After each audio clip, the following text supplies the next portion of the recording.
Okay. இன்னைக்கு நம்ம என்ன பண்ணலாம்னா, இப்போ வந்து எக்ஸிஸ்டிங் இன்ஸ்டன்ஸை வந்து எப்படி டெலீட் பண்ணுறதுன்றது பார்க்கலாம்.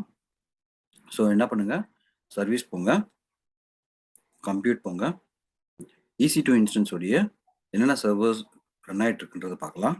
ஸோ EC2 டேஷ்போர்டு போங்க.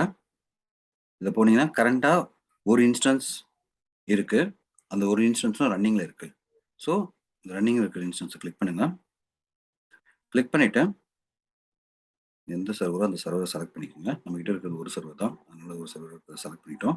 இப்போ பார்த்தீங்கன்னா ரன்னிங் ஸ்டேட்டில் இருக்குது. இப்போ இதில் வந்து பார்த்தீங்கன்னா இன்ஸ்டன்ஸ் ஸ்டேட்டை கிளிக் பண்ணி டெர்மினேட் இன்ஸ்டன்ஸ் அப்படின்னு கொடுத்தீங்கன்னா அது வந்து என்ன சொல்லணும்னா, யூ வாண்ட் டு டெர்மினேட் பண்ணுமா அப்படின்னு கன்ஃபர்மேஷன் கேட்கும். ஸோ டெர்மினேட்னு கொடுத்தீங்கன்னா ஸோ சக்ஸஸ்ஃபுல்லி டெர்மினேட்னு வரும். கொஞ்சம் நேரம் கழிச்சு ஃபஸ்ட்டு இது ஷட் டவுன் ஆகிட்டு அதுக்கப்புறம் இது என்ன பண்ணணும்னா டெர்மினேட் அப்படின்ற ஸ்டேட்டஸ் வரும். அதுக்கப்புறம் கொஞ்சம் ஒரு ரெஃப்ரெஷ் பண்ணி பார்த்தீங்க அப்படின்னா இந்த சர்வர் வந்து டெலிட் ஆகிருக்கும். ஸோ இங்கே டெர்மினேட்டும் டெலிட்டும் ஒன்று தான்.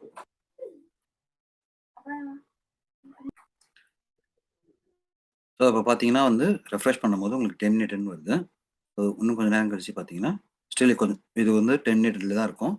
ஆஃப்டர் ஃபியூ மினிட்ஸ் இல்லைனா ஒரு கொஞ்சம் நேரத்துக்கு ரெஃப்ரெஷ் பண்ணி பார்த்தீங்கன்னா இந்த சர்வர் வந்து டெலிட் ஆகிருக்கும். டோட்டலாக நம்ம இந்த லிஸ்ட்டில் இருக்கவே இருக்காது. ஸோ இப்படி தான் வந்து நம்ம டெலிட் பண்ணணும் இன்ஸ்டன்ஸை.